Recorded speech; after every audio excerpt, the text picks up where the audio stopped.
Hello everyone and welcome back to the Skyrim audio adventure. I'm a bit under the weather right now, so I'll keep this short, but this episode took a long time to come out because I didn't have a lot of time to work on it. I had a lot of life stuff that needed doing.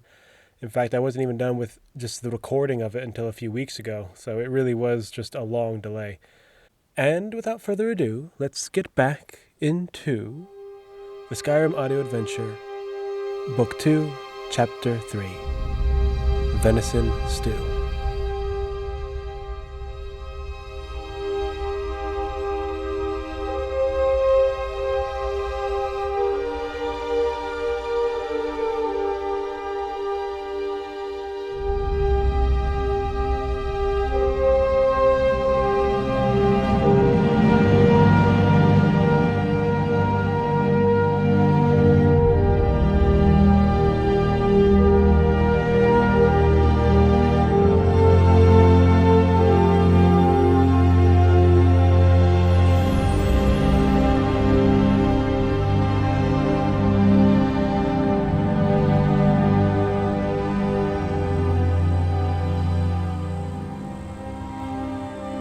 Aella let go of her pinched brow to see a variety of theatric masks before her.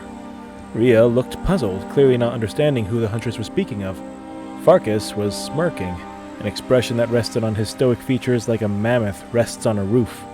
Finally, Hamel was scowling and rolling his eyes. Aella looked between the latter two. What happened? What's wrong with you? Farkus folded his arms, letting a light chuckle rumble around in his chest. Hamel owes my brother money. Aella quirked an eyebrow. Why? The tall Nord boxed the shoulder of his husky shield brother. Tell her. Hamel kicked some dirt. Farkus bet me you'd find an excuse to go looking for him in the next couple months. It's only been, 40 days? Now I'm out 10 gold. Rhea's face lit up. Oh, him. What's his name? Aella rounded on her. What do you mean, oh, him? You people know I have other friends, right? Hamel chuckled. Oh, yes. Legions upon legions. Rhea shrugged. It's just what? Aella demanded. It's just that you don't get like this over them. Farkus answered. Aella stepped away from the group, hands up. All right, you pack of gossiping crows. My life is not for your sport. And if I catch wind of any more silly wagers hinging on my personal relationships, I will not hesitate to show you all the error of your ways. The squat Nord smirked. Oh, it's a relationship now. Hamel! Fine. He shrugged. You won't catch wind of it. By Ysgramor, I will... Aella's threat trailed off as her lichen ears picked up the clopping of hooves. Her and Farkus's heads whipped north, Rhea and Hamel's following in a slower, more human fashion. Out there, coming up over the knife edge of the horizon, was a figure swathed in gray robes, bobbing atop a speckled white horse.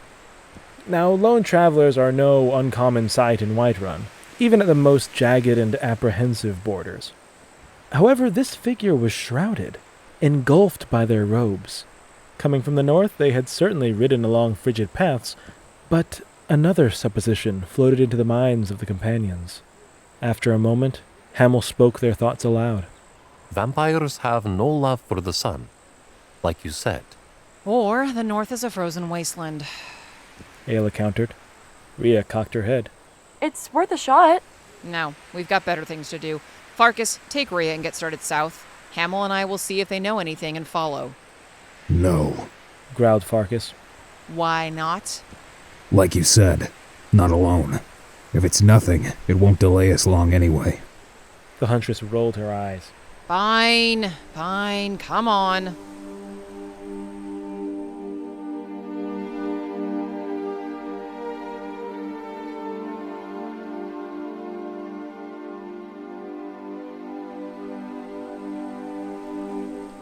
Minutes later, the companions were posted up by the road near the northern edge of the farm, waiting for the shrouded rider to come closer.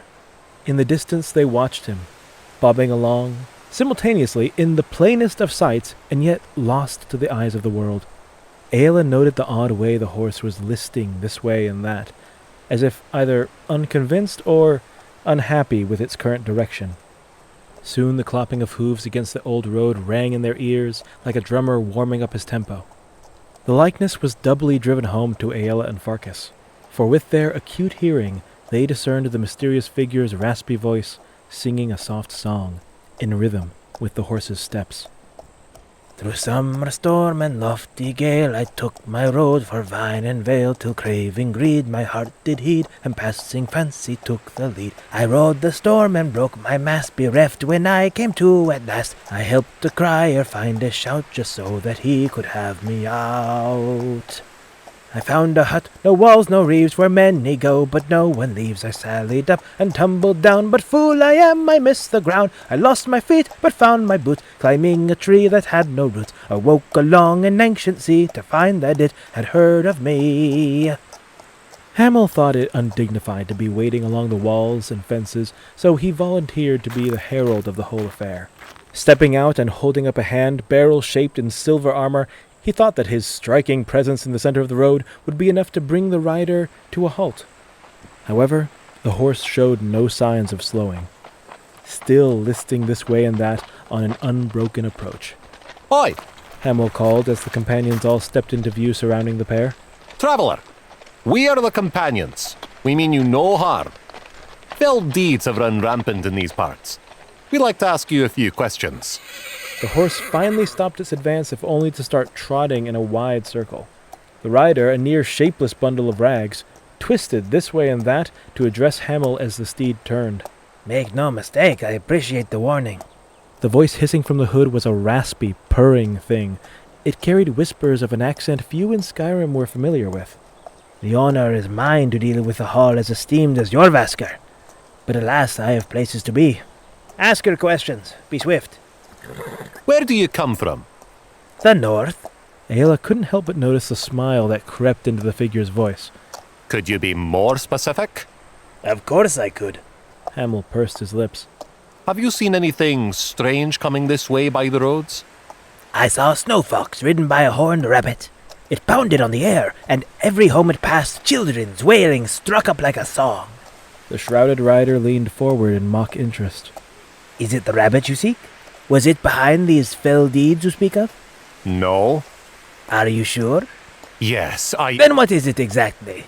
You've piqued my curiosity, and that is not an easy thing to undo. Hamel sighed, trying to maintain his composure. Well, if you'd... We'll ask the questions. Aella interjected, stepping forward, fiery hair whipped up by a tundra breeze. The dark stripes across her face mirrored the shadows in the wheat behind her. Well, if I'm not a canary, I'm a caterwauling crow. The figure perked up as its dark hood turned, seeming at last to steady the horse. If it isn't Aella the Huntress. You know an awful lot for a vagabond from the north. Knowing things is my business, and tales of you are hard to avoid. They drew themselves up and recited theatrically, Shoot a mouse at 100 paces she can, and outrun her own galloping horse on open ground. Aella quirked an eyebrow. A flattering image. But what reason would I ever have for shooting a mouse? A sound like a kettle boiling came from under the hood, and the group realized the rider was chuckling. Quick with your tongue as you are with a blade, I see. The huntress rested her hands on her hips. You're easily impressed. I must say it is strange to find you out here, on this unassuming farm. No stranger than you. Aella countered. After all, the Pale is a damnable and hostile place, even to Nords. I can't imagine what it is for a khajiit. A moment of silence passed. The gazes of the rest of the companions became colored with surprise. The hissing sound came renewed, and hands flinched towards weapons as the mounted figure reached up and lowered its hood. Long, pointed ears pierced by many golden rings unfolded and stood upright. Between the odd ears was a shock of red hair, standing in a proud mohawk. Looking up from under those features was a gray, furred, and grinning, cat-like face. Set into that face was a pair of pupilless, opalescent, Arctic blue orbs for eyes. The rider held his hands out in sarcastic presentation. She can leap onto a roof with one leg held over her head, and she can see through deceit, like a cat, through shadow. Aella huffed a laugh. That was a new one. Well, She turned to her shield siblings. what do you think? Hamel tucked his thumbs behind his breastplate. Well, he's not bursting into flames, is he? Rhea scratched her head. What's a lone khajiit doing out here? I thought they usually travel in those caravans. The ones from elsewhere do, Aela said, turning back to the rider. but this one was raised around men. Indeed, only a fool would lie to you, Lady Huntress, and I am not such a one. There was nothing on the North Road, this day or the last. As to what I'm doing, I'm traveling south to peddle my wares. Hamel snorted. What wares would those be? I see no packs nor cart. He's a khajiit. What else could it be? Rhea scoffed quietly. It's not hard to imagine what he's hiding under that cloak. The Khajiit chuckled softly to himself. Your armor protects you from blade and bow. My hood protects me from assumptions such as those. He looked down at Hamel, You are very nosy for someone so noble. then turned back to Rhea. And you are very rude for someone so lovely. If you must know, I'm a peddler of stories and tall tales. I would offer to share one with you, but you seem to have your hands full. What's wrong with your eyes? Asked Rhea doggedly. Are you blind? And still you ask questions. The Khajiit said with an incredulous smile. No, I am not blind, quite the opposite. Then to Aella. Your young lady here has enough fire for all of us. Shame she traded her wits for that sword. Farkus growled and Aella stepped forward once more. She is not our young lady. No one owns anyone in the companions. If she decides you'd look better without a head, I am under no obligation to stop her. The rider leaned back and yawned. If I recall, it was not I who strayed from the garden of civility. But if it is my head at stake, I might as well use it. He looked out from those bizarre eyes at the ghostly quiet on the farm. I am so very curious as to what manner of shade you mistook me for. The cat's head rose and took in the land. And this farm is awfully quiet for this time of day. If you'll excuse me. He finished suddenly and without warning snapped his reins, spurring his horse off away from them towards the farmhouse. The warriors stood sheepishly for a moment, Aela shaking her head slowly. Farkus cleared his throat. We should probably stop him. I'll do it. She sighed, stepping toward the house. You and Rhea get on your horses.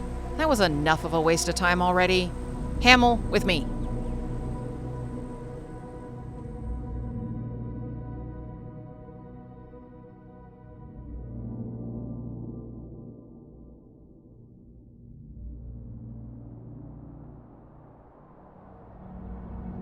When Aella reached the house, she noted two things. One was the horse tied to a porch post, tugging, kicking, and seemingly very unhappy with its predicament.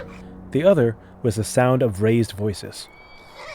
Practically flying through the shattered entrance, the huntress beheld Clover, holding the walking bundle of rags at sword point.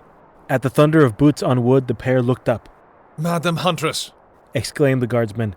Aella! Said the Khajiit, arms out like he was greeting an old friend. Clover did a double take. Ma'am, do you know this ragamuffin? No. Well, Aella blinked. yes. Sort of. What's happening? I was just gathering any valuables, like we planned. Then this damned filth comes in and starts poking around like I'm not even here. And then his eyes went all strange. I think he was trying to put a spell on me. The Khajiit smiled at Aella, helpfully keeping his hands in plain view. Yet another reason I wear the hood. Aella pursed her lips. What are you doing? Curiosity. As I said, you've asked plenty of questions. I figured I was due some answers in return. However, you didn't seem like the sort to cooperate, so I took matters into my own hands. Companion? Breathed Clover. Oh, do you know them? Relax. They were on the road coming south. They thought I was some demon that might shrink in the light of day. We were suspicious, is all. But he seems to be a mere traveler. The Khajiit's odd grin was back. Mere. That's a fun word. You'd never hear that in anyone's titles. Lords and ladies, introducing Balgruf the mere. Listen, Aela snapped. you are free to continue on your way and leave us to our business. Stay safe at night. You may take that warning as your compensation. Oh, be assured I take it gladly. But The rider gave a khajiit's version of a winning smile. you know what they say about curiosity and cats. Clover still hadn't sheathed his sword. Do you know what they say? Because I'd be happy to show you, Skooma Breath. Now, The khajiit started edging for the door. I can tell when my company is not wanted. The guardsman stepped forward. Now wait there. It's fine. Aela interrupted. We stopped him by mistake. He's a curious fool. Just let him go. It was at that moment that Hamel stuck his head through the door and took in the tense scene within. Everything all right? Yes. Aela said, glaring at the guard.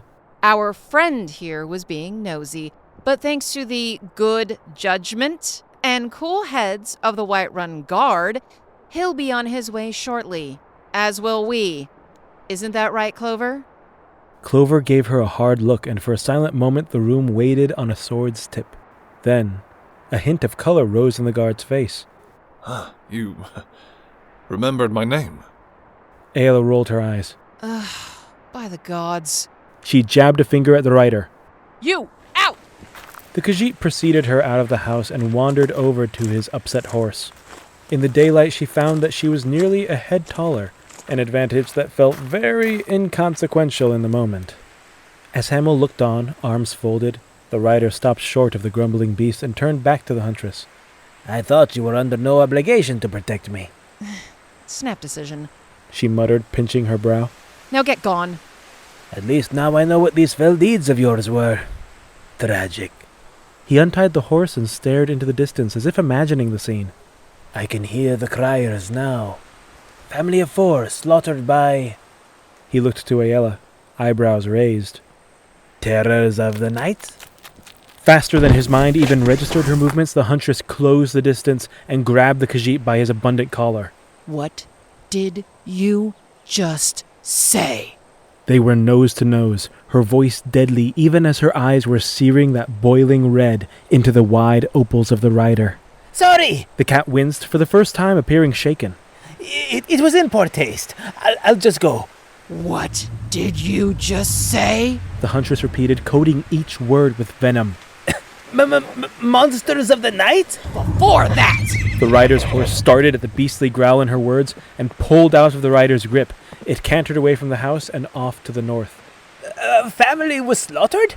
A family of what? The opals spun madly in his head, his voice reducing to a squeak. A family of good and honorable Nords. How many? 4.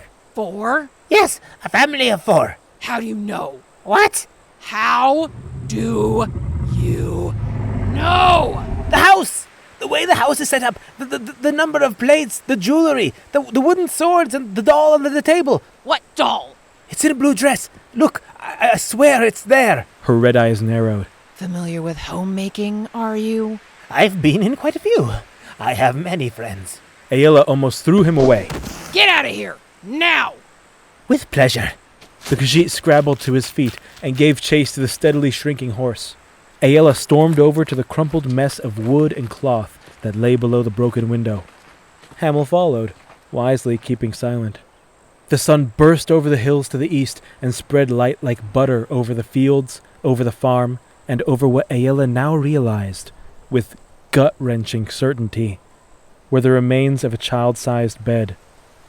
She knelt before it and took in the tapestry of smells, hair, yarn, flour, mud, insects, and finally, fear. A little girl, half elven, and conspicuously missing from the count of the dead. A scent so distinctive should have been apparent to her from all the way out on the road. She turned this way and that only to be met by that infuriating emptiness, that void. Oh, damn it! She breathed as she stood. Hamel, catch up to the others and tell them that a child was taken. A little girl. Probably looks like a Breton. Set up checkpoints. Search every carriage. What about you? Aella took the dilapidated bedsheet in her hands and tore out a strip. I need to poke around the farm a bit more. I'll check the house again. There has to be a name somewhere. I thought you said no one travels alone. Go! The huntress snapped. We don't have a moment to lose, and neither does she.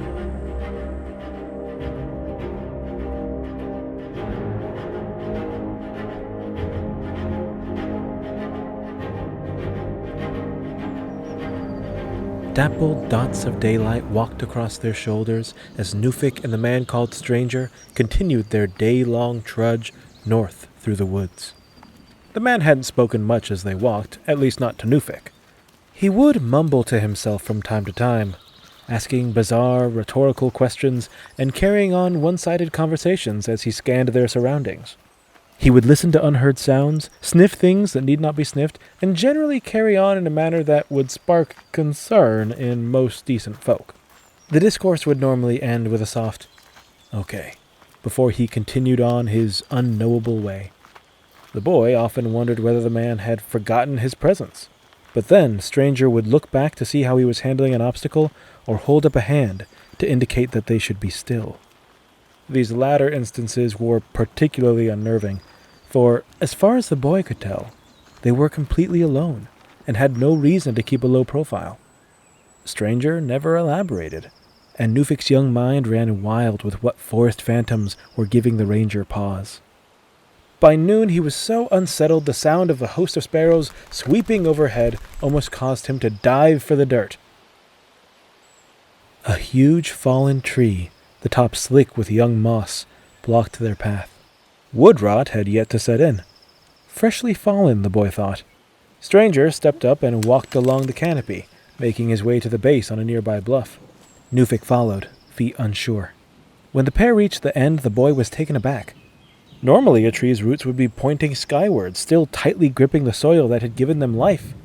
Here, the trunk terminated in a splintered end, lying several yards away from an equally sundered stump. As Stranger led them across a dry riverbed, the boy pondered why there were no signs of rot or axe work. The tree had simply been torn in two. By the time he had let it go, they were winding through a thicket so dense as to obscure the eyes. Nufic soon found himself pushing and bending plants out of the way, trying to keep Stranger in view, but it was no good. He lost sight of his lead and surged forward in a panic. The ground beneath him fell away, and his collar pulled tight against his neck. A narrow crevasse lay below, hemmed in by ferns and the roots of young trees. Suspended there for a moment, his cry caught in his throat, he looked back to see Stranger, scarred face irritable, his hand hooked into the back of the boy's furs. With a grunt, Stranger yanked the boy back onto solid ground. Nufic coughed at the pressure on his neck, but nodded gratefully to the man. Thanks. Yeah, was all he got in return before the hunter moved off into the green. Nufic resolved to closely match his guide's every step from that point on. About 5 minutes later, Stranger rounded a mound of ferns and came to a halt. Peering past him, the boy saw that the forest opened into a huge gully, ringed by steep slopes and stone walls. What is this place? Not certain. Looks like the bones of an old waterfall to me. The vines know what it's doing dry. Anyway, this'll take a bit. Feel free to wait here. The man adjusted the deer on his shoulders and began his careful descent. A day's worth of misadventures assured the boy that he was better off following. Gravel, mud, and smooth stones met Nufic's boots as he half fell, half ran the last few feet into the basin. He looked around at the high walls. He stood inside a giant bowl, and couldn't help but be enthused by the sensation. What echoes could a place like this generate? He could speak in a thunderous voice, like a jarl from a high tower. He took a deep breath.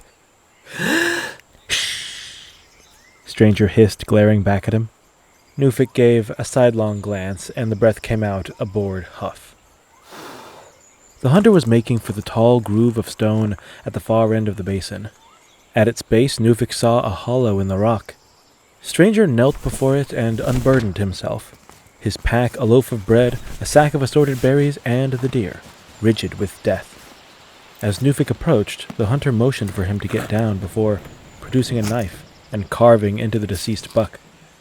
He had seen his mother navigate this grisly undertaking, so the blood and sinew flashing red under the stranger's knives did little to perturb him. What seemed odd was the sound the man was making as he carved. It was a low, humming grunt. Not loud, but certainly not the idle music of a man at work. It was rhythmic and deliberate. The hunter kept it up until he was almost done emptying the creature's guts. Then, at last, he earned a response. Came an echoing cry from within the cave, and Nufic went white. Scrabbling up out of the hollow came a creature not far from a small dog, but short-eared and substantially thicker. Short nose and dark eyes, wet with sleep, peered out at them. A brown bear cub came to the mouth of the earthy hollow, and sat appraising the pair suspiciously. It called again. Nufic lightly tugged on the hunter's tunic. What about the mother? He hissed. She's going to kill us! The mother isn't around anymore, Stranger said, popping a hip joint and slicing off a leg of venison to lay next to the berries. I actually carry some blame there. You killed its mother? Doesn't matter. He continued his work. What matters is I've been looking after this little one for about a month or so. The cub sniffed the air and wandered on stumpy legs over to the bread. He always goes for that first, probably not the best thing for it. The cub didn't seem to care, as it tore into the raised loaf with gusto. Nufic crept closer, fear giving way to fascination. Oh, can you pet it? The hunter cocked his head at the question. Sort of. Not really. Here. He leaned forward and cut a nice strip of meat from the ribs of the deer, and held out his hand, offering it to the cub. It took the little bear a few good moments to take notice. It was busy rooting around in the sack of berries. When it did, it jumped back, startled at his proximity. Then, nose twitching. Caution turned to curiosity, and the cub approached, sniffing at first, then snapping at the meat. Then the hunter lifted the morsel, guiding the bear's nose up and reaching out with his other hand to stroke the soft fur at its neck.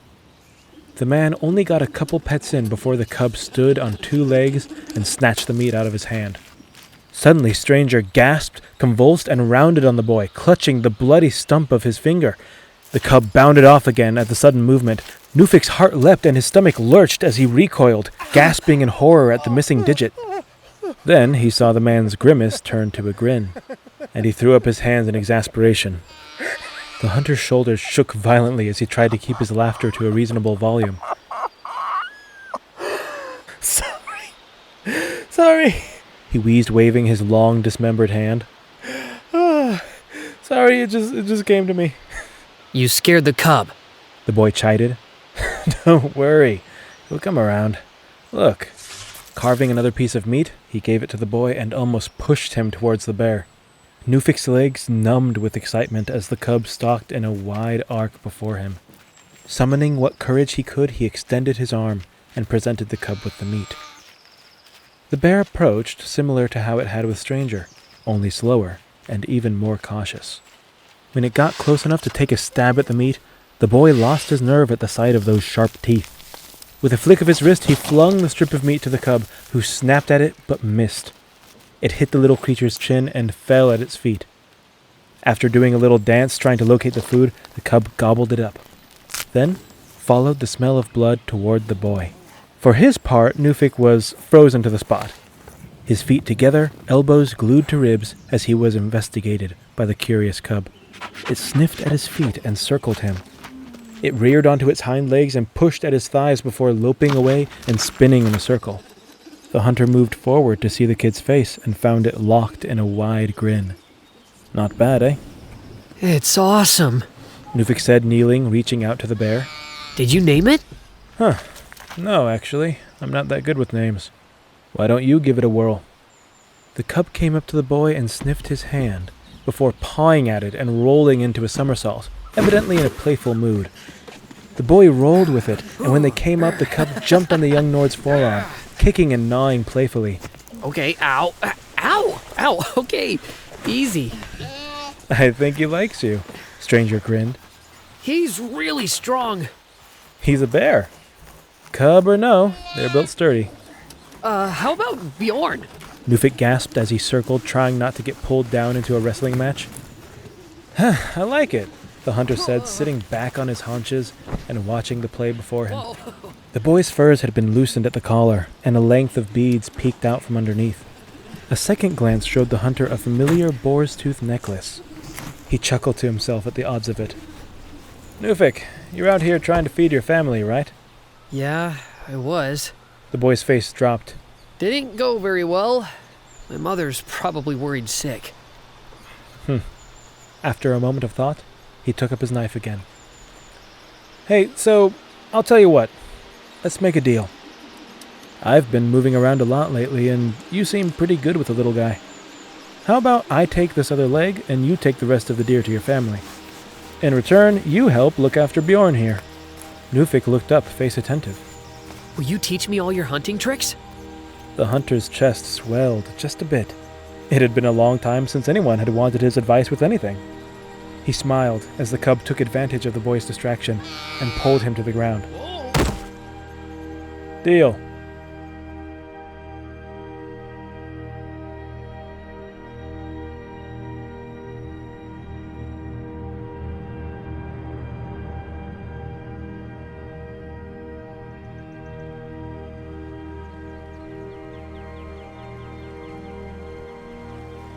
The light had taken on that yellow hue of afternoon when the unlikely pair came at last to the Riverwood Bridge. On the other side of the stone crossing sat the modest wall of the town itself. In the distance, they could even see the mill. It looked quiet from here, whether it be the time of day or something else. The hunter took a deep breath, savoring the fresh wind blowing over the rushing river, before turning to the boy and adjusting the dismembered deer on the lad's small shoulders. You sure you won't come with? I'm tired, kid, and you will be too once your folks are through with you. If you need me, I'm living in a treehouse a few minutes that way, he said, pointing north. Just about where the land really falls away. You got it? My mother will want to thank you. Hey, I'm sure I'll be in town eventually. She'll get her chance. Now, hurry up. You haven't got a moment to lose. Okay. The boy said, jogging off, the dead deer bouncing behind him like a macabre knapsack. Thanks, stranger! No problem, kid. Wait! Nufic paused and turned back, shouting over the rapids. Who were you talking to in the mist? How do you know I wasn't talking to the mist itself? There was a long pause between them before the kid shouted with a force that lifted his feet off the stone. You suck! You suck! The hunter echoed with a grin. The young Nord ran to the other side and off toward the outer wall. In the distance, the hunter saw gold sashes start to scramble, and, in a whisper above the rush of water and the song of trees, he perceived a mild uproar from the scenic hamlet across the way. Good kid to be missed like that, he thought. He stood there in the warm light of late afternoon, listening to the joy of Riverwood.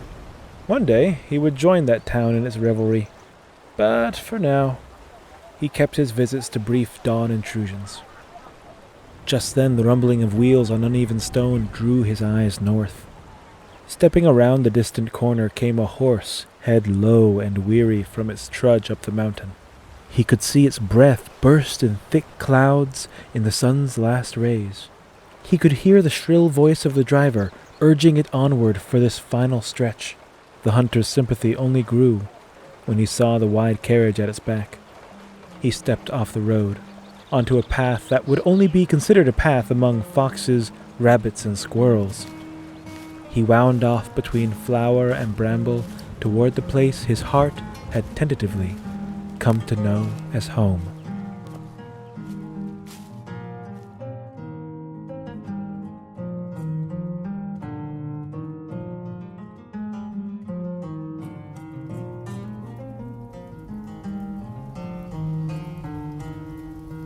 While the hunter still pined for his camp on the slopes of the great mountain, the benefits of having a solid roof over his head could not be overstated. Bracknell's treehouse was a minor miracle, large enough to allow for sufficient storage and a good stretch, small enough to put no strain on the spruce it was girdling. It was minimal, it was modest, it was luxury. Just what he needed with a pinch of what he wanted. That said, there were a few things he could have done without. The way the house swayed with the tree during windstorms, the way he had to constantly use an alchemical infusion to stop ants from climbing up the trunk and into his bed. And the scent of his elderly friend, infused into every plank of wood and constantly reminding him of the sorry state of Bracknell's spine. This last grievance being steadily allayed with time, but his first 4 nights in here, he slept with the window and door wide open. Now, after 4 days and nights in the wilds, there was nothing he wanted more than to sit back on the modest landing of the treehouse, leaning against the wall, feet dangling over the forest as it fell away before him, and meditate on the indigo and rose of the evening sky. Unfortunately, there was still work to be done. Skin the deer shank, wash the skin in the river, refill the water keg, dip into his own food stock to set the venison stew a-stewin', and modify the tanning rock so he could mount the scrap of hide he was sure would be good for little more than patching a hole. When at last he took the weight off his feet, he was just in time to catch the opening movement of the crickets as they struck up their nightly symphony. The sparks from his fire were drifting out of the window and over his head like so many lightning bugs. He wondered momentarily why Bracknell had never installed a proper stove, electing to instead alchemically treat the wood against fire. Perhaps it was a matter of weight, or maybe coin. Of course, knowing Bracknell, he would likely say it was a matter of preference. The hunter raised a half-stale carrot to his mouth and chomped it. The deer stew would be fine to eat now, but after 4 days on the trail, he didn't want fine. He wanted delicious. He wanted every ounce of fat rendered and melted into a sumptuous slurry with the salts, vegetables, and meat. He wanted to dip bread in and pull it out with meat clinging to the crust. However, such decadence took time, so he took another chomp of his carrot, breathed in the sweet aroma of the stew, and watched the deepening of the Skyrim night. The beast of Bleak Falls, a fell Atronach as Anise had written in her journal, had fallen with its master. Now, only in its passing was the shadow it had cast over the mountain seen by the people of Riverwood. He'd gone to the limits of his being, stretching body and soul to stop the shadow from claiming any more than it already had. However, his luck being what it is, all the credit went to a pikeman of the Whiterun Guard named Gloston. Now that metalhead was on the fast track, well on his way to being a lieutenant somewhere, while Bracknell, with his broken body, and the hunter, with his hewn flesh and burned face, were saddled with suspicion. The hunter brought the carrot to his lips and sucked in air before removing it and blowing a stream of fog up into the cool evening. His breath blended with the smoke from the window and carried on upward. He didn't smoke himself. The habit was a shade too rich for his ilk, but at times the affectation of it carried a calming aspect.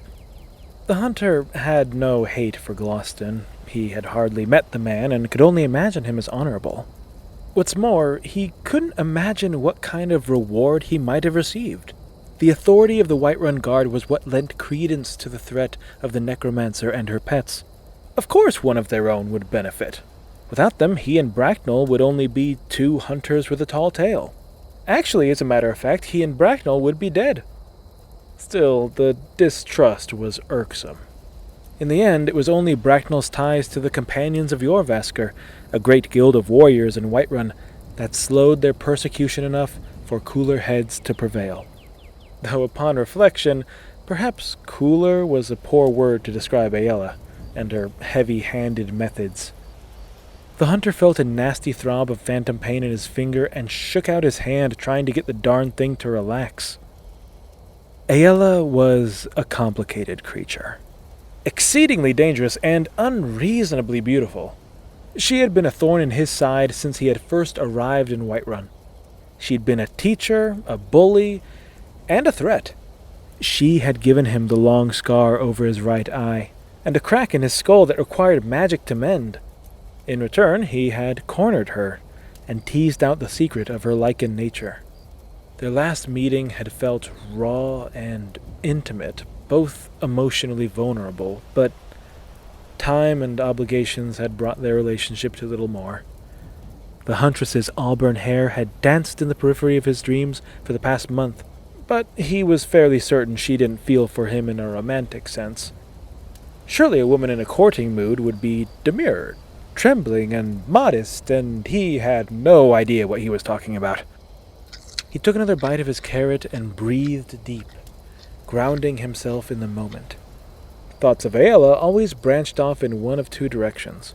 Toward lascivious daydreams he could only assume were one-sided, or towards Bracknell and that deep well of guilt. He'd been over the fight with Anise time and time again. How could he have ended it sooner? What different tactics might have availed him? In some of those scenarios he pulled off feats of agility and strength he knew deep down were well beyond him. In most of those scenarios, he died. He died so many times. It almost felt wrong to be sitting here. He knew what it felt like to sink, to let go. He knew what it felt like to end. He shook his head, pulling deeply of the night air once more. There must have been a moment somewhere in that drama when he could have saved Brack. As it was, Bracknell had completed one of the most staggering feats of trekking in the history of all Nords, and saved the hunter's life only to be swept aside by a battle that could have all been avoided. It wasn't a problem he could solve. The past was the past.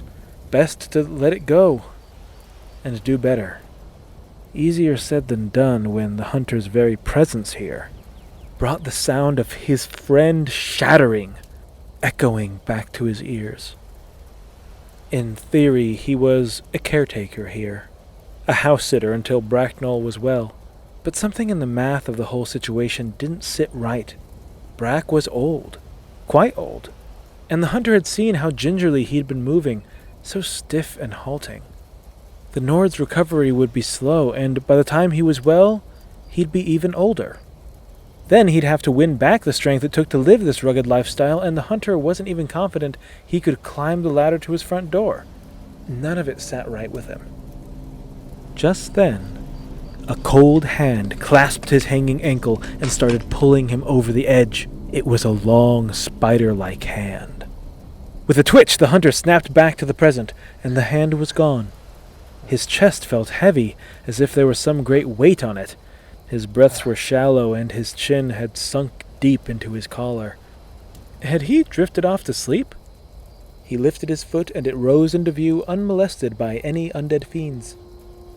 Groaning, he gathered himself, gulping in air so his shallow breaths might catch up to the rapid thrumming of his pulse.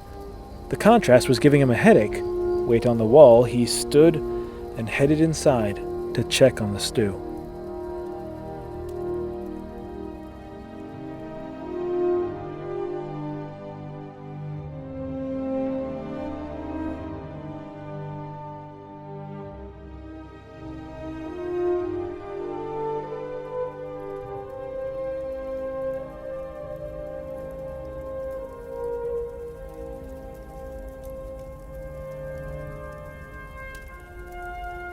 The night was a good one.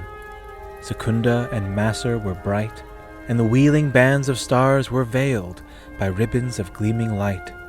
The auroras were a prized feature of this, the northernmost province of Tamriel. Some say the ancient Dwemer only dug because the jewels below must match those above. The hunter didn't want to sleep with the fire burning, and didn't want to douse it until the structure of the deer meat was but a distant memory.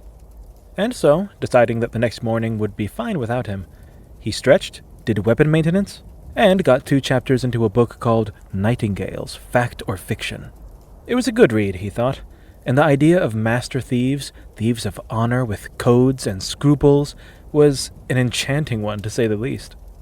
It was also enormously strange to read references to the muggy streets he'd grown up on. How many lives ago was that? Back in the ruins, beneath the eyes of stone watchers, back in the ice, back in the white. When the crickets had calmed and the owls had begun their silent hunts, the hunter jolted awake for the second time that evening. The book had slipped from his hands, and its thud on the hardwood had ended his slumber before it had truly begun. That did it, he thought. Ready or not, the stew was getting eaten. When the hunter reached for the pot, he paused, remembering suddenly that he wasn't in the middle of nowhere. He had a bowl, and spoons, and a ladle for serving. He blinked and yawned as he retrieved them before digging in a small cabinet for a piece of bread. It was hard as glass, but he knew the stew would see to that. Ladling himself a hefty serving, the smell of the rendered fat was hypnotizing. Its aroma clouded his groggy mind. Perhaps that is why he didn't realize anything was wrong until he heard a loud thud on the roof of the treehouse. He froze, the first tantalizing bite quivering on the spoon a few inches from his mouth. Eyes on the ceiling, he waited, as wispy traces of dust and thatching floated down. Had a limb broken off? Was the roof intact? Or had someone just jumped from that nearby ledge? It would have been one hell of a leap, but that had been a palpable impact. After a quiet moment, he was ready to dismiss this as a chore for the morrow. Then suddenly footsteps were tracking toward the door, and something dropped onto the landing. As quickly as he could, the hunter rose, deposited the bowl onto the alchemy desk, and reached for his sword. The door latch splintered, and the hunter let out a startled shout, shielding himself from the hail of shrapnel. Air rushed in, and the fire dimmed as the treehouse was violently invaded. He raised his blade and dashed forward, ready to rage against the dark. But before he knew it, the sword was being wrenched out of his hands, and he was thrown back onto the narrow floor. Shadows ran like rats over the cramped interior, guiding the hunter's eyes to the gaping mouth of night. In that blackness something stirred, bristled like pine needles in the wind. Red eyes flashed over a set of gleaming, razor-filled jaws. A beastly growl shook the cabin, and he found himself backing up, crawling away from the door. There was a shift then. It might have been the settling of his eyes, or a trick of his fear. But he had no moment to consider it. The monster was coming. Stepping out of the night was a lithe figure soaked in glistening darkness. The light of the moons seemed to glow on their skin, as it would the surface of a lake, and in the shadow of their face 2 red eyes glowed like rubies in the black. As they stepped forward, dark footprints followed them, slimy ichor dripping from their heels. Then, a familiar, velvet voice slithered out of the gloom. Looking a lot like prey there, stranger. The figure passed into the light and the hunter gasped. Aella? The wolf of Whiterun stood before him, in the buck, eyes on fire, covered from head to toe in blood. Her hair was slick with it, her marbleescent skin hidden under the scarlet sheen. Where is she? She asked, a low threat stalking behind her words. Aella, the door! What? She growled at him, and the sound was not human. Where did they take her? The hunter scooted away, eyes wide, mouth working, but finding no words. A sick grin split Aella's features. You're afraid? She said, voice rumbling. How about that? The hunter found his voice as the Nord woman crouched before him, grin showing long, sharpened teeth. What happened? Why are you here? You weren't afraid back in Jorvisker. You were happy to poke the bear then. What changed? Aella, what? Oh, yes. Back there I could do nothing to you. The companions. The guards. Bracknell. But out here, no one will hear you scream. The huntress loomed large in the treehouse, all rounded muscles and fierce edges. Her fingers seemed more like claws in their crimson coats. I'm asleep, muttered the hunter. I must be. Oh, do I look like a nightmare to you, friend? With a swipe, she picked up his fallen blade and thrust it past his ear, pinning him to the bedboard by his tunic. A small squeak escaped his lips as the edge nicked his neck. Of course course you're right. I am just a dream. Aella! Aella! Aella! The hunter gasped, voice shrill and panicked. Yes, that's me. What do you want? His mind raced. What did he have? What did he have? Please, he managed. You're not yourself. It's me. It's... Her hand closed around his neck and spittle bubbled at the corners of his mouth. He couldn't breathe. What would you know about me? I am more myself now than you have ever seen. I am Aela. I am the wolf. I am the greatest huntress in all the land. In my hands, I have harnessed true power. Power that maggots like you can hardly stand the sight of. She loomed over him and he swore he saw drool dripping from her lips. Why should I heed you? You! Quailing! Weak! Prey! Whatever might have happened next, the hunter would never know. For just then his searching fingers found the bowl on the desk, and spilling stew all over the bed, he brought it between himself and the burning eyes of the wolf of Whiterun. Aella wasted no time. She clasped the bowl in both bloody hands and dove into it, drinking, chewing, and slurping up the stew. She had the manners of an animal, thrashing and knocking over books and sacks as she rounded on the cooking pot. Dunking the bowl in to fill it, she crouched like some wretched cave creature, jealously guarding a jewel, and inhaled the meat in a ravenous frenzy. The hunter lay, hands on his bloody throat, panting out small whimpers that lived somewhere between laughing and sobbing. The more she ate, the more human she seemed. Her shoulders rolled back, and one of her knees dropped to the ground, straightening her posture. Her hands seemed less taloned, and at one point she tucked a bloody lock of hair behind her ear to ease her dining. And dine she did. The lower the stew in the pot got, the more the woman he recognized shone through her blood-covered shell. Finally, when only the dregs remained, Aella's head popped up as if just waking from a nap. She surveyed her surroundings before finding the hunter still nailed to the bedside by his tunic. Her eyes, slate blue once more, met his, tired and puffy, head lolling on his shoulder dejectedly. The hunter's arm reached up, pulled a blanket from the bed, and held it out to her. She dropped the bowl and took up the sheet, first wiping off her face, stew and blood clinging to the fabric, then draping it around her shoulders to cover her macabre nudity. Swathed up and considerably less terrifying, she reached out and yanked the sword from the wood.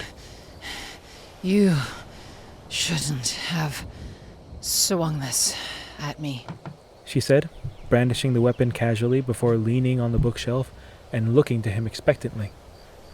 When he didn't budge, she moved forward, reaching to help him up. He swatted her hands away, eyes empty, slowly pulled himself up and rested his haunches on the edge of the wool bedding. He glared at her with a tired gaze so withering that even the great Aella the huntress balked at its frost. As you can probably guess by the state of me, I've been spending some time in my beast form. A lot of time, actually. In response, the hunter ran a hand over his neck. It came away red with blood he couldn't know the source of.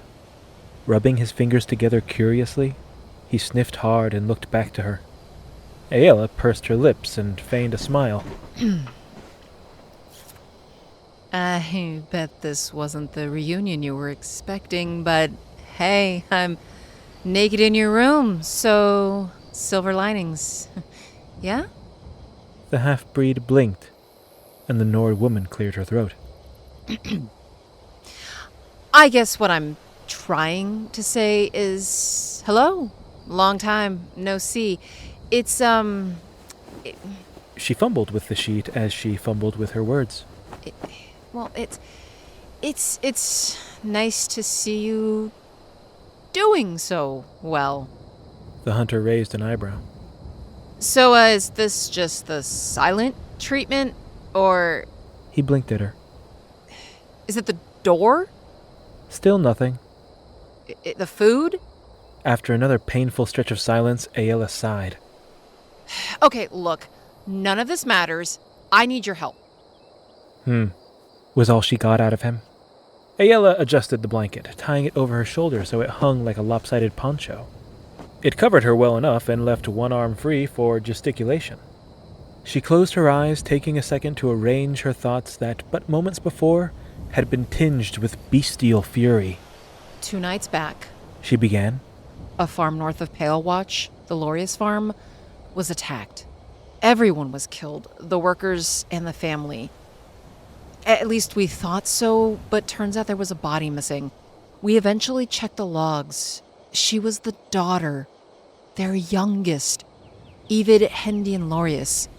We think she was taken, and She paused, biting her lip. She needs your help. The hunter regarded her with a suspicious glare and a breath that might have lasted minutes. Finally, he brought his hands together and leaned forward. Okay. Go on. All right. Well, there's evidence that a cart stopped by the farm for repairs right before the attack occurred. That's our best lead. We're setting up checkpoints at Valtheim, Dunstad, and Riverwood. The carriage was heavy, and I think we've moved fast enough to be ahead of it. We've informed the Jarl that we need to search carriages in the area as well.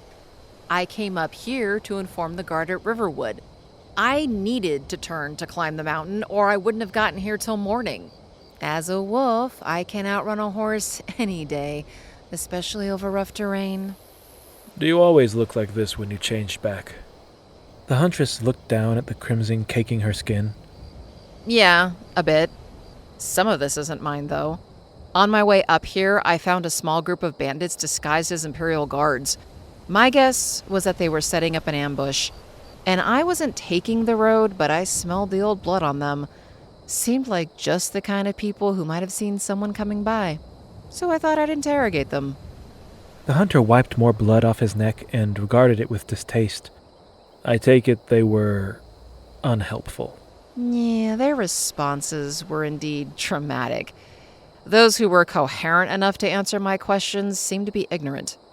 The hunter leaned over to peer at the bloody footprints Aela was tracking.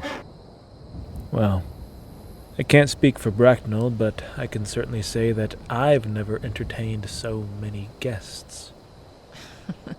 Stranger, that would have been true no matter how I came to you. The hunter grunted. She wasn't wrong. Did you... Normally, to stay in that form for that long, I have to feed. But I didn't have time. On top of that, I hadn't eaten anything all day. There was too much to do. I was in a rush to get here, and that long in beast form on an empty stomach?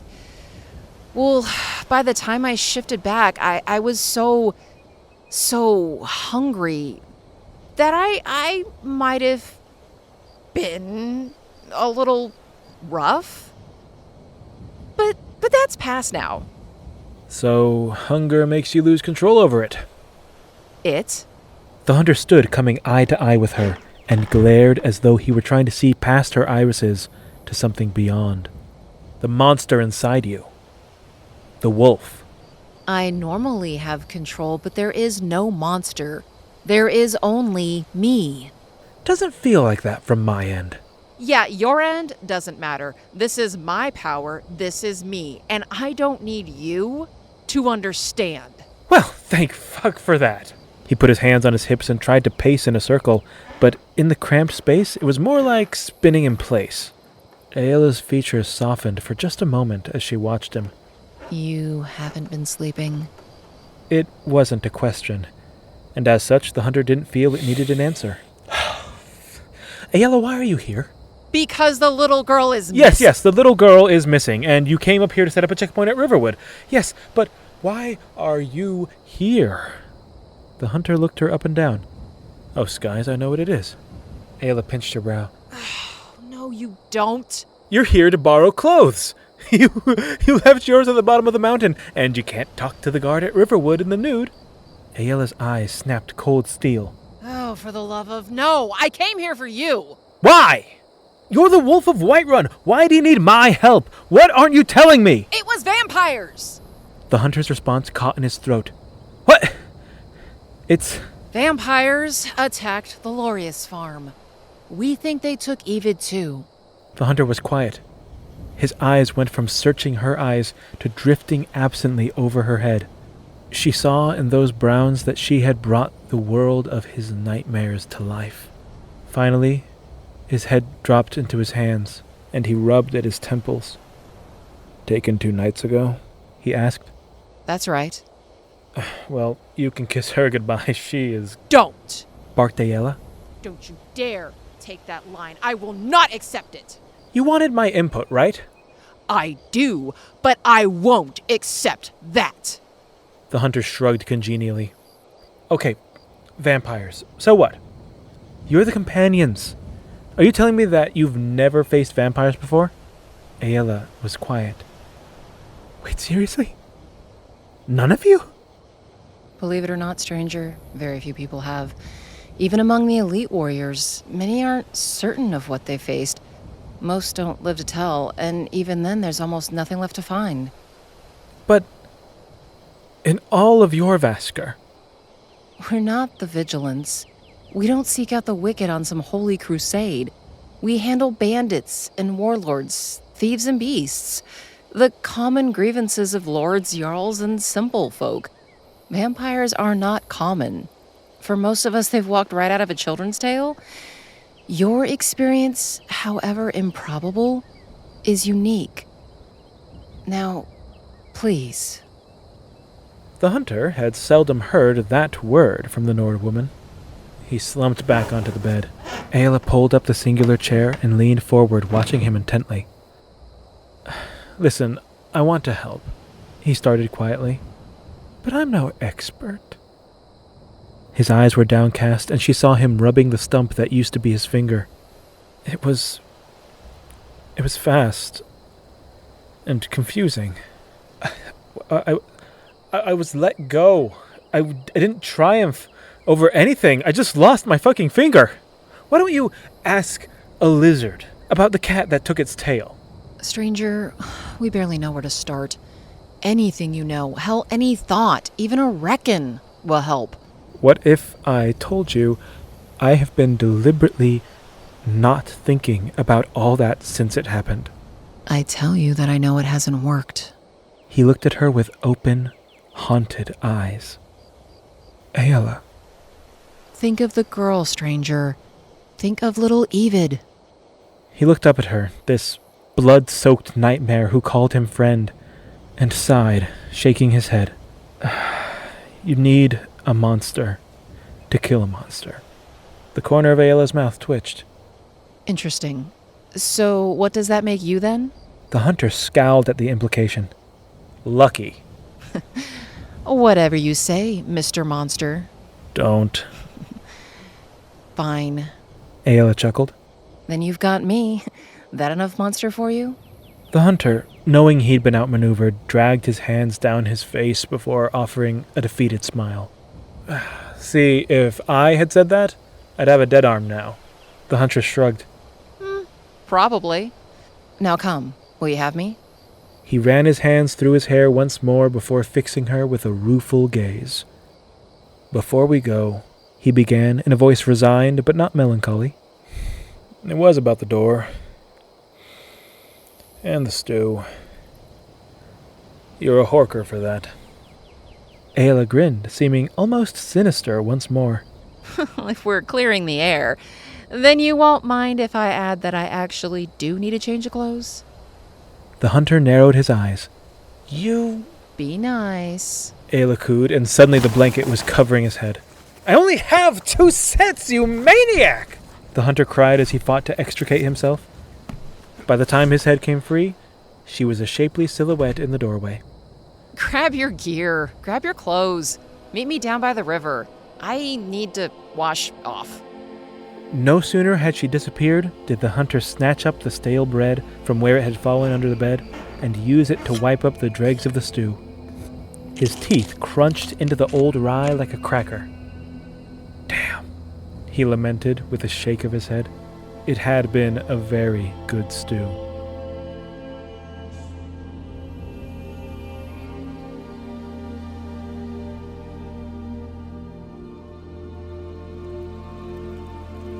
Even if the White River didn't pass the geographic equivalent of a sparrow's breath away from the city of Whiterun, it would still be called the White River, for the many systems of roaring rapids it featured on its long descent from the mountains to the plains.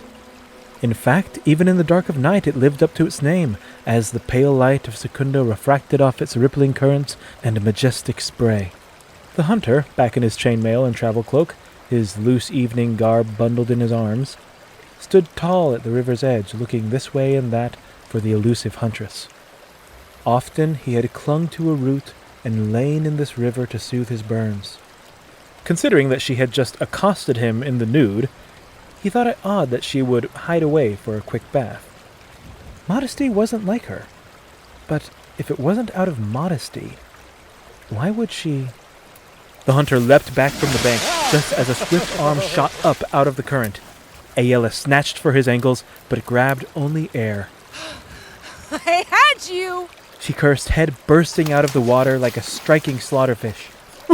You did! The hunter laughed, high-stepping as adrenaline ran through him. You waited a second too long. Wait till next time. Aella grinned mischievously as she lifted herself onto the bank. The hunter got a brief view of milky smooth shoulders in the moonlight before he turned his back to her. Seeing this, Aella grinned wolfishly as the grass cleaned the river sand off her toes. Am I truly so terrifying that you must avert your eyes? The hunter grinned to himself, his anger melting in the light of her company. This was how she always teased him. Somehow they'd just picked it back up. When had this become so easy? Aella the huntress, he began, taking the tone of a poet. Well, you are fairer than the moons, setting over the sea, with manners so sweet as to make a crow blush. You know damn well that you are the most terrifying thing in all the land. A hand caressed his elbow, and he couldn't help but flinch. You speak well for such a scrawny morsel, Came a voice matching in theatrics. I think I'll keep you around. With that, the clothes were snatched out of his arms, the touch was gone, and the rustle of a woman dressing struck up behind his back. Not like you'd fill my stomach anyway. He smiled ruefully to himself. It's good to see you too.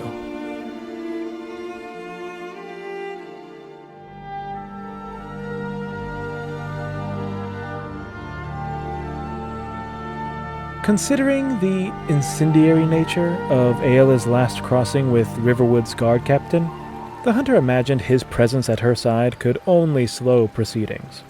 As such, he elected to wait for her by the bridge north of town. He blinked rhythmically with the steady thrumming of cricket song. As his world oscillated between midnight blue and black, he saw the flashing of pale fangs. Sometimes they sat in the face of Hurt, the enchanting Nord vampire that had nearly been his end. She had clawed at the edges of his dreams many a night, never showing her face, but he felt her presence all the same, and he'd wake up with his hand throbbing. Other times, as he blinked, the fangs rested in an unfamiliar, monstrous face, white as Secunda. And oddly enough, sometimes they snarled at him from the marble visage of the very huntress who now stepped towards him, features shadowed by the torchlight at her back. He took a livening breath and stirred from his fitful dozing. Taking his weight off the wall, he crossed his arms at Aela's approach. So, he yawned. How'd it go? Well, he was certainly surprised to see me, and shocked to hear the news of the farm.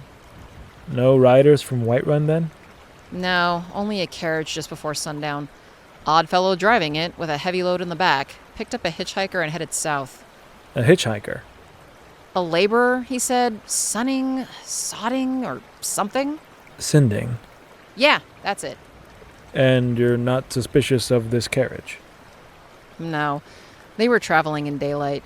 Not to mention the logistics. The carriage we hunt only rides at night. They would never have made it this far. I imagine you're right, but vampires can actually walk in shade and twilight. Constraining their movements to the very dead of night wouldn't do for travel, especially with such a great source of shade as the forest.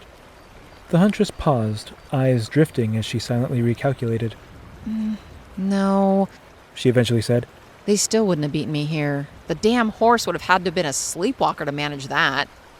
She smiled at him, put Riverwood at her heels, and started off into the night. That said, you're off to a hot start. The hunter followed. With what? With the vampiric insight? Come, what else do you know? The hunter sighed hard and ran his fingers back through his hair as he cast his mind back in time. They drink blood, he began. Good. Aella encouraged. But not just that, they eat people, too. You might actually get along. Funny. They're strong and extremely fast, maybe even faster than you. Oh, I can't have that. The one who cut off my finger didn't even seem like a warrior, and the other one could have killed me in a heartbeat, but he let me go. Yeah, why would they do that? How would I know how they think? Okay, fine. How about we stick to the physical? They have eyes. Red, glowing eyes. Aella blinked and her eyes flashed crimson. Like these? The hunter controlled the jump in his heart and shook his head. No, I know this might sound absurdly mundane, but they're a different color. Like a distant flame, like a fire underwater. Almost orange like a sunset and black around the edges. Yours are more like blood or gems. Or blood gems? If you prefer. Ooh, I do prefer. Okay, well, the point is you can see it. Their skin, their face, little things. Features. They do actually look different. But they hide it all with some kind of magic. As soon as you look at them, your perception changes. They're already in your head and you start to miss those details. They might even be able to change their appearance outright. I wouldn't put it past them. Aella stroked her chin. Illusion magic, That'll be an issue. Then when they talk to you, it's like they want to subjugate you. They want to control you, charm you. It's sick. And it clings to you. I had one conversation and her magic was stuck in my head for months. Even after the second encounter, it's like pine sap on the mind. Aella grimaced. Sounds dreadful. Thanks. The hunter sighed. It has its upsides, though. Like what? They hurt me bad enough that the pain comes back whenever someone tries to get in my head. Aella stopped at that. Huh. You don't say. Sounds odd, right? But I swear there was a point where the necromancer's illusion magic didn't work on me because I was always aware that I was being fooled. Aella's fangs flashed in a grin. So, what you're saying is, if you were near one, you'd know it. The hunter opened his mouth to retort, but paused as the implications of her conclusion struck him. He raised a finger in protest. Now hold on. Whatever complaint he was going to offer died as his words were cut off by a flying shirt. As he, again, pulled the fabric from his face, wondering how many times she would do that, he saw the huntress was rapidly shedding the trousers and shoes. Rather than turn away modestly, he simply gaped. Here, put these in your pack. Aella said, handing him the bundle. What are you doing? Taking you down the mountain. She said, the same mad smile playing across her face. You don't see a horse, do you? He gaped at her as the puzzle came together in his mind. Oh, and... She added, her voice shifting into a low growl. Don't run. I have a tendency to chase. Aella's grin widened, and her shoulders hunched. The hunter stepped back, alarmed as her arms began stretching and her skin grew dark with fur. Eyes ruby bright in an elongated face. The rippling of rearranging flesh and stretching bones was making such noises, the hunter was almost glad for missing dinner.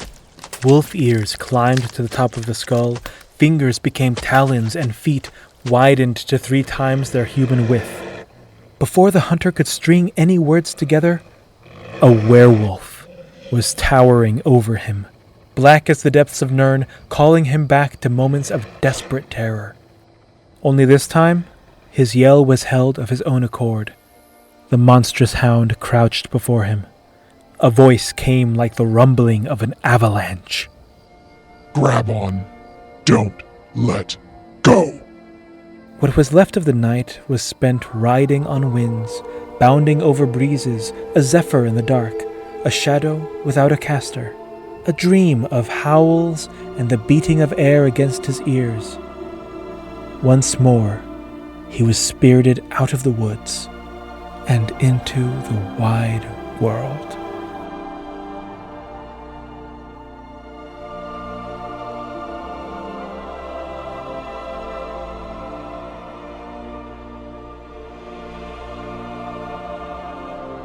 Thank you for listening to this episode of the Skyrim audio adventure. The adventure is afoot, and I can't wait to start working on the next chapter. It was a familiar cast this time. Aella was played by Kat Loveland. Clover was played by Tim Winters. Hamel was played by Brennan Blotner. Farkus was played by Jorden Bates. Rhea was played by Naomi Melville. And finally, Nufic was played by Ryan Hughes. Spring is here, watch out for hay fever, and summer's on its way, watch out for fire. I hope you're all staying safe out there. I will see you in the next one, and once again, thanks for listening.